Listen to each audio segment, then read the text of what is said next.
Assalamualaikum warahmatullahi wabarakatuh.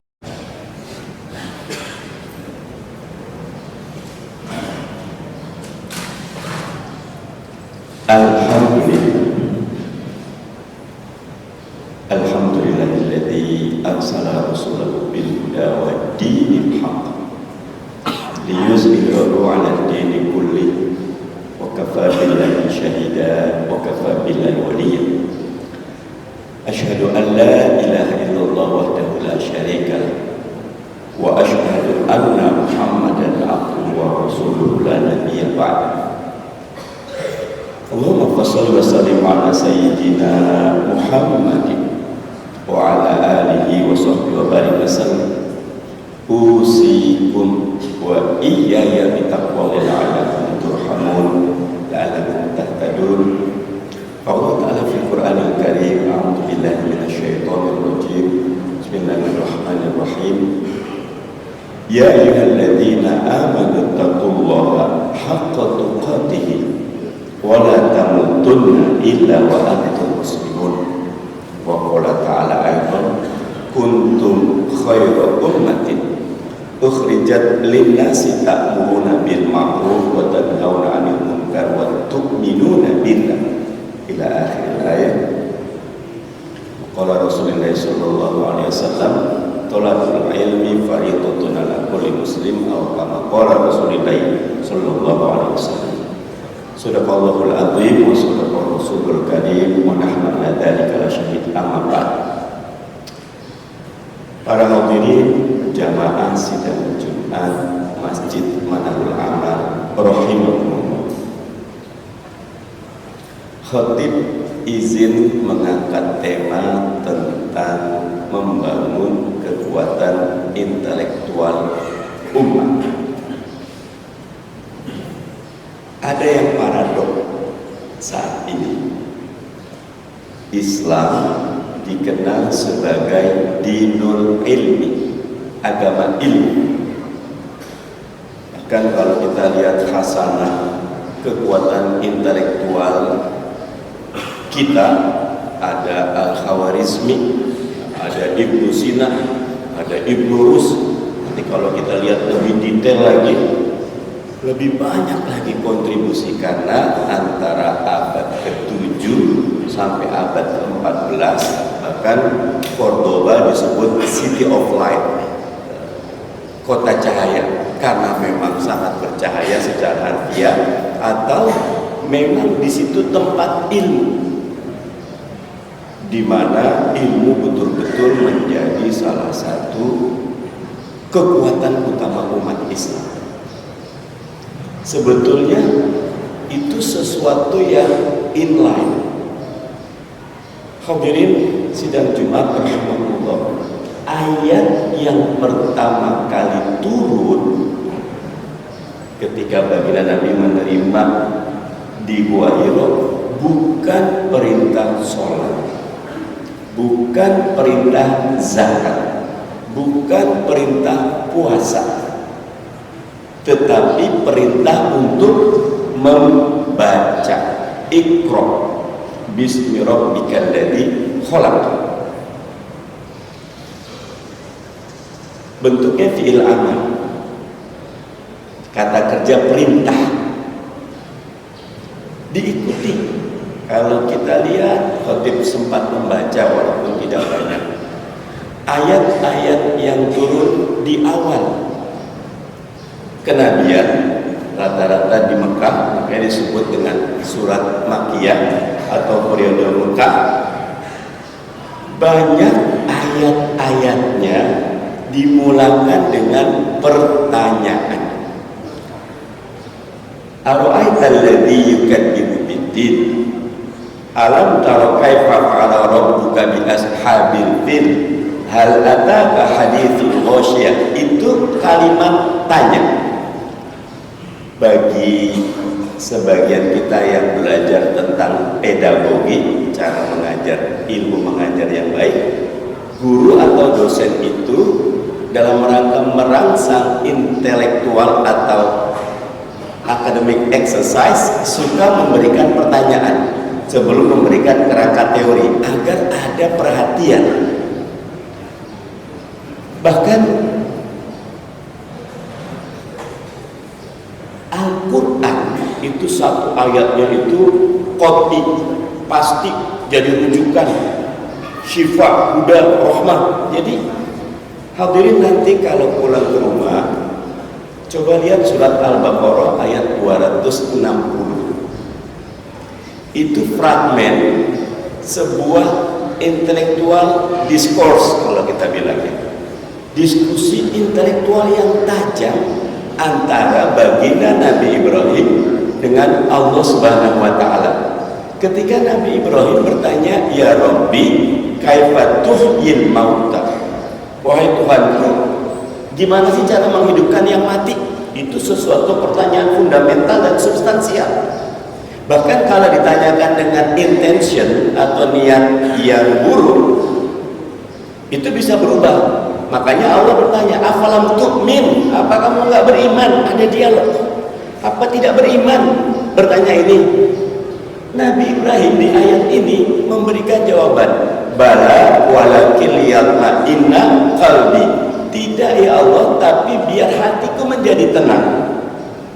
Lanjutan ayatnya tadi Al-Baqarah surat 2 ayat 260, Allah suruh ambil 4 ekor burung, dicincang, taruh di 4 bukit, panggil dalam keadaan hidup. Seolah Allah memberikan kerangka metode ilmiah kepada Nabi Ibrahim. Nabi Ibrahim ini satu nabi yang betul-betul banyak menggunakan akal. Sebelumnya dalam dialognya ketika bertemu bulan, hadza rabbi, ini Tuhan. Tapi ketika bulan tenggelam ketemu matahari, ini Tuhanku, hadza akbar, ini lebih besar. Ada tesa, antitesa, ketemu sintesa. Boleh dialog, boleh bertanya, boleh memuaskan akal selama niatnya lihat ma'inna qalbi. Bahkan hadirin, betapa Al-Quran amat sangat menghargai akal. Lihat kisah penciptaan manusia sebagai khalifah. Surat Al-Baqarah ayat 30. Wa idh qala rabbuka lil malaikati inni ja'ilun fil ardi khalifah. Allah memberikan tahu kepada malaikat bahwa aku ingin menciptakan seorang khalifah. Apa jawaban malaikat? Tidak diam, ada dialog. Qalu ataj'alu fiha man yufsidu fiha wa yasfiku dima'a wa nahnu nusabbihu bihamdika wa nuqaddisu lak. Ngapain nyiptain manusia ya Allah? Nanti pertumpahan darah, merusak, macam-macam gitu. Dialog, tapi kata Allah, aku tahu kau tidak tahu. Boleh Allah tidak marah.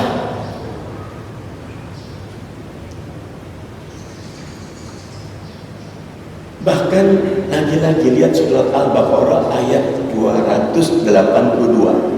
Ini ayat terpanjang dalam Al-Quran. Kisah bagaimana kalau kita mau utang piutang, wal yaktub bainahum, tulislah di antara kalian, katibun bil adl, tulisan si katib itu, si penulis itu harus adil. Ayat ini mematahkan persepsi bahwa yang wajib kita pelajari itu ilmu akhirat, ilmu dunia tidak. Karena kalimat ini fi'il amal juga, tulislah hutang piutang kalian. Tidak mungkin kita melaksanakan perintah Allah ini ketika kita tidak punya ilmu akuntansi, ketika kita tidak tahu baca tulis. Akan kalau lewat tafsir lagi di surat Al-Baqarah ayat 31, wa 'allama Adamal asma'a, dan Allah mengajarkan kepada Adam asma, nama-nama semuanya. Jadi semua ilmu, mau itu teknik, engineering, mau itu sastra, mau itu sejarah, mau sosiologi, sebetulnya kalau kita belajar dari guru kita belajar dari guru, ketemunya Nabi pertama, Nabi Adam, dan yang mengajarkan Adam itu adalah Allah Subhanahu wa ta'ala. Hadirin, kerangka ayat Al-Quran jelas, ilmu dan ilmu, dan dijelaskan dengan baginda Nabi Muhammad Sallallahu Alaihi Wasallam ketika beliau mengatakan, man aradad dunya, siapa mau dunia, ala bil ilm, harus dengan ilmu. Wa man aradal akhirah, kalau mau akhirat juga dengan ilmu. Mau dunia akhirat, fa alaihi bil ilmu. Jadi di pembukaan waktu mengutip bahwa Allah mewajibkan kepada setiap mukmin thalabul ilmi fardhatun ala kulli muslim. Tapi sekarang kita lihat kisah saudara kita di Kanjuruhan, kita lihat drama Ferdi Sambo dan lain-lain. Yang sedihnya itu menunjukkan tingkat intelektualitas kita jauh di bawah standar yang nggak kenal ayat Quran. Kita perlu bertanya, apa yang harus kita lakukan untuk membangun intelektualitas umat. Barakallahu lakum wa lisal muslimin wal muslimat innahu huwal ghafurur rahim. Allahumma shalli ala sayyidina Muhammad wa ala ali sayyidina Muhammad.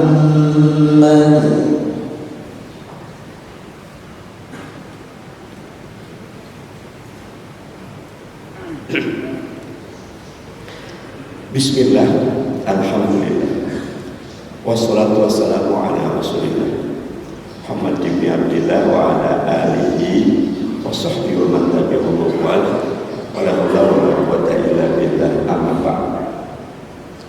Para hadirin jamaah sidang Jumat Masjid Manarul Amal rahimakumullah. Langkah yang pertama adalah ibda binafsika, mulai dari diri sendiri. Kita harus cinta ilmu. Kita harus doa untuk mendapatkan ilmu. Dalam Al-Quran atau dalam riwayat ada disebutkan al-ilmu nurun. Ilmu itu cahaya. Karena ilmu itu dari Allah, ya Rahman, ya Rahim, ya doa. Makanya kita diajarkan anak-anak kita sebelum menuntut ilmu membaca doa menuntut ilmu, karena itu akan memberikan kelapangan dada, kecerdasan akal. Ada Imam Rabi As-Sulaiman, muridnya Imam Syafi'i. Minta maaf, diajarin apapun mentok, nggak bisa. Tapi ibunya doa terus, gurunya doa terus, Imam Rabinya doa terus. Terakhir dia jadi ulama besar, penafsir utama kitab kitabnya Imam Syafi'i.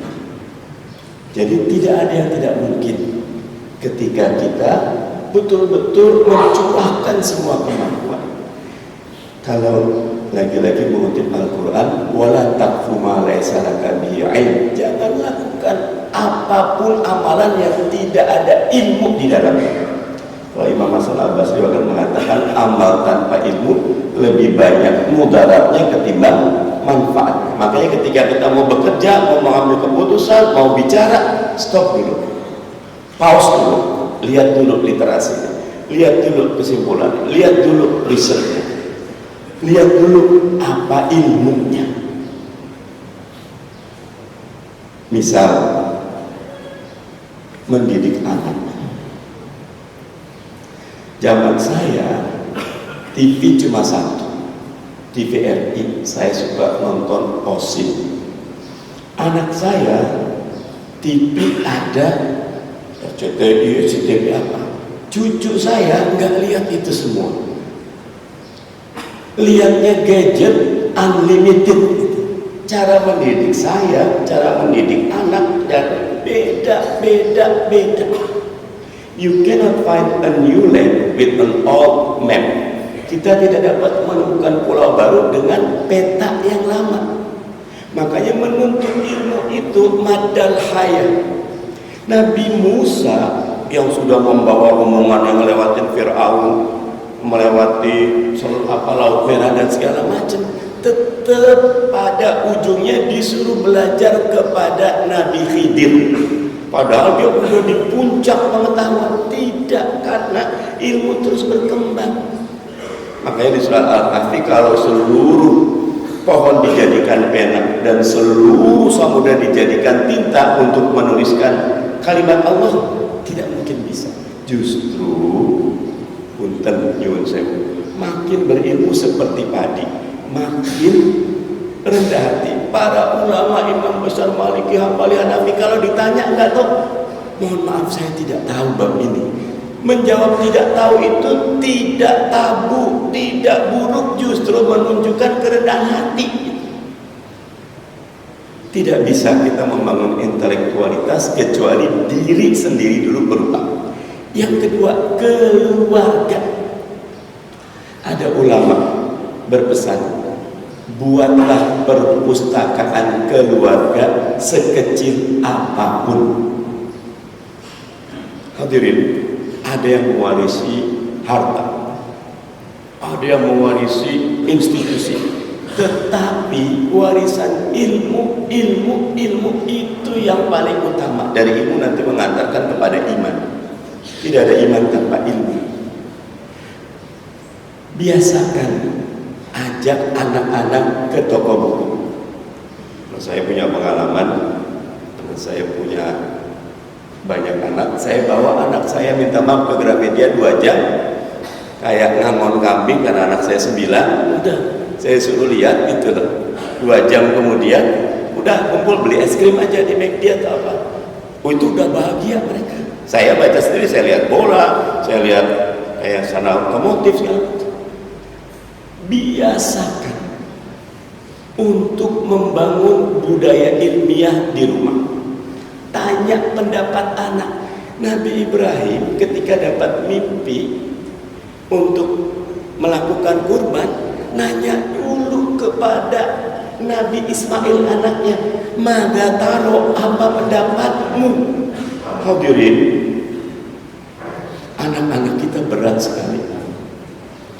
Saya baru punya sekolah boarding, tidak seperti Mercu, walaupun saya dosen Mercu, tapi pengen punya laboratorium pendidikan kecil. Saya PKBM, tapi banyak proyeknya. Jadi kalau ke sekolah saya ada yang lagi proyek minyak jelantah jadi lilin, ada yang proyek riset bidang baca apa yang paling disukai anak-anak pakai Google Form. Ketika saya lihat presentasi proposal, nggak ada yang pakai PowerPoint. Saya kaget, pakai apa kamu? Pakai Canva, Pak. Apa itu Canva? Ada di, karena sekolah saya walaupun boarding boleh bawa handphone, tapi untuk menggunakan googling dan lain-lain. Jadi anak-anak, kalau kita kan ada tesis, sudah anak-anak SMP, SMA sudah buat sendiri proposal, kita kasih komen, perbaikan presentasi hasil. Hadirin, dari kecil usahakan anak-anak kita cinta ilmu. Tapi tidak cukup diri dan keluarga. Yang ketiga, negara. Khotib mendoakan Mas Menteri, Mas Nadiem ini betul-betul dikaruniai ketajaman pikiran, kelurusan niat, keberanian mengambil keputusan, karena hulu ke hilir, dari mulai PAUD sampai riset itu jadi satu kementerian. Itu luar biasa indahnya. Khotib kagum ketika Mas Menteri itu menyederhanakan kurikulum cuma 3: literasi, numerasi, karakter. Ada kampus Merdeka, ada Merdeka Belajar.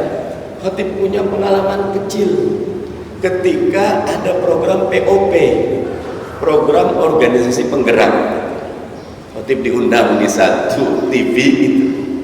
Kebetulan ada teman dari Kemendikbud. Khotib tanya, 0 sampai 10 skala menurut Anda nilai Mas Menteri berapa? 8 sampai 10 sampai 9. Kenapa? Kita bekerja keras. Program organisasi penggerak itu nyun sewu buat teman-teman NU Muhammadiyah itu agak dikritisi sama teman NU Muhammadiyah, karena yang dapat aja yang 20 miliaran itu Tanoto Foundation sama Sampurna Foundation. Teman-teman NU Muhammadiyah agak kecil. Karena apa? Mereka pakai reviewer eksternal yang merit system. Seluruh proposal dibuang.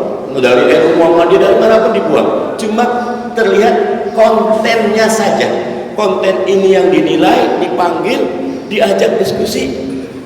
Bukan NU Muhammadiyah kalah, tapi memang Sampurna dan Tanoto punya duit besar, undang orang-orang terbaik. Nah, NU Muhammadiyah memang harus dikasih affirmative action. Tetapi benar, tidak bisa program perbaikan ini diberikan bukan kepada ahlinya. Kata baginda Nabi, tunggu saat kehancuran kalau urusan diberikan kepada bukan ahlinya. Negeri kita milik kita. Tanpa keahlian tidak ada apa yang bisa kita buat. Tanggung jawab kita semua membangun Indonesia baldatun thayyibatun wa rabbul ghafur. Semoga Allah merahmati dan memberkahi kita semua, menjadikan kita orang yang selalu cinta ilmu, mampu menjaga keluarga kita, keluarga yang cinta ilmu, dan negeri kita diberkahi negeri yang sangat menghargai para cendekia, para ulama, orang-orang berilmu. Bukan cuma politisi, nyun sewu saya juga politisi, tapi kalau politisi tidak punya kapasitas, jangan dipilih. Saya di awal Pak Jokowi jadi presiden kedua mengusulkan kementerian itu jumlahnya 15 sampai 17 kementerian saja. Jangan kayak sekarang 34 kementerian. Kalau 34 kementerian itu namanya itu transaksional. Karena jangankan antar kementerian untuk koordinasi, antar satu kementerian 2 dirjen belum tentu bisa berkoordinasi. Ini perlu keberanian, dan hanya orang yang punya ilmu, yang punya al-haq bukan zon, yang bisa mengambil keputusan yang benar karena risetnya kuat. Lagi-lagi mari kita berdoa Indonesia menjadi negeri yang baldatun thayyibatun wa rabbul ghafur. Innallaha malaikatahu yusholluna 'alan nabi ya ayyuhalladzina amanu shollu taslima. Allahumma sholli ala sayyidina Muhammad wa ala ali sayyidina Muhammad wa shallaita ala sayyidina Ibrahim wa ala ali sayyidina Ibrahim wa barik ala sayyidina Muhammad wa ala ali sayyidina Muhammad kama barakta ala sayyidina Ibrahim wa ala ali sayyidina Ibrahim fil alamin innaka Hamidum Majid. Allahumma ighfir lil muslimina wal muslimat wal mu'minina wal mu'minat al ahya'u minhum wal amwat innahu qaribun mujibud da'wat wa yaqdi al hajat. Rabbana zalamna anfusana wa illam taghfir lana wa tarhamna lanakunanna minal khasirin. Rabbana hab lana min azwajina wa dhurriyyatina qurrata a'yun waj'alna lil muttaqina imama. Rabbana wa li ikhwanina alladziina sabaquna bil iman wa la taj'al fi qulubina ghillan lil ladzina amanu rabbana innaka ra'ufur rahim. Rabbana atina fid dunya hasanah wa fil akhirati hasanah wa qina adzabannar. Innallaha ya'muru bil adli wal ihsani wa ita'i dzil qurba wa